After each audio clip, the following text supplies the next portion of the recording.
Hello guys, good morning to everyone. Welcome to Sirmeo's Garden. Sirmeovlogs is here. Please do like, share, and subscribe. Sansevieria Fernwood Mikado is a compact hybrid snake plant. Fernwood Sansevieria has dark green leaves with striking light green tiger print striping. The Mikado forms adds an interesting fountain-like shape for a more modern vibe.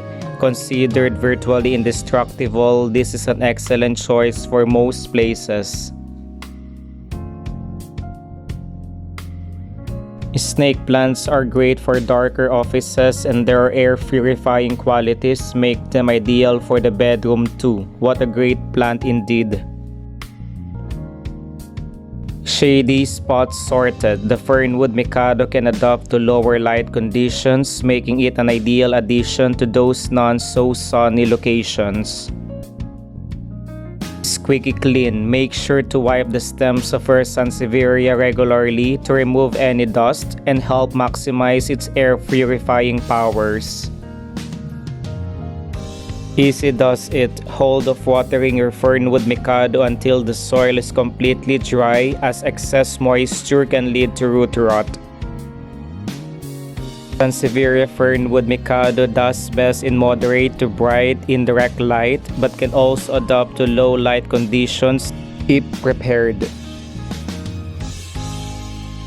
This snake plant is happy in places with temperatures between 15 degrees Celsius and 23 degrees Celsius and as low as 10 degrees Celsius for short periods of time.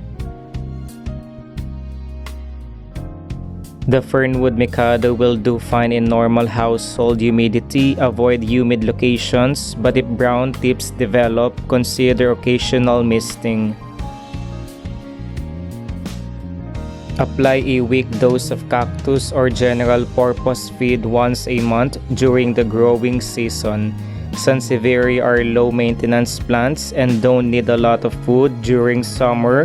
This is what it makes it beautiful and easy to care for plant. Sansevieria Fernwood Mikado is slow-growing and typically reaches an ultimate height of around 75 centimeters to 1 meter.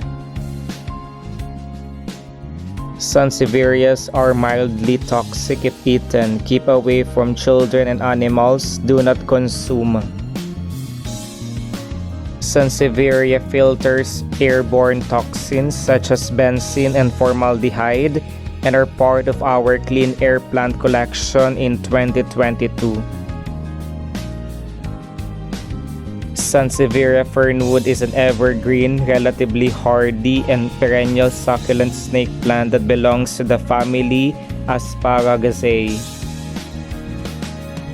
You know what guys, what I do really love about this plant is that it has a unique stem with tiger stripes patterns with colors ranging between dark green, light green, yellow, and of course white.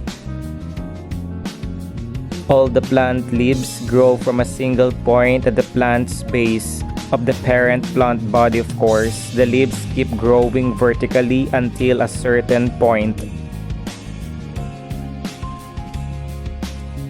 Sansevieria Fernwood is a slow-growing plant with cylindrical leaves that almost exclusively grows from spring to summer months.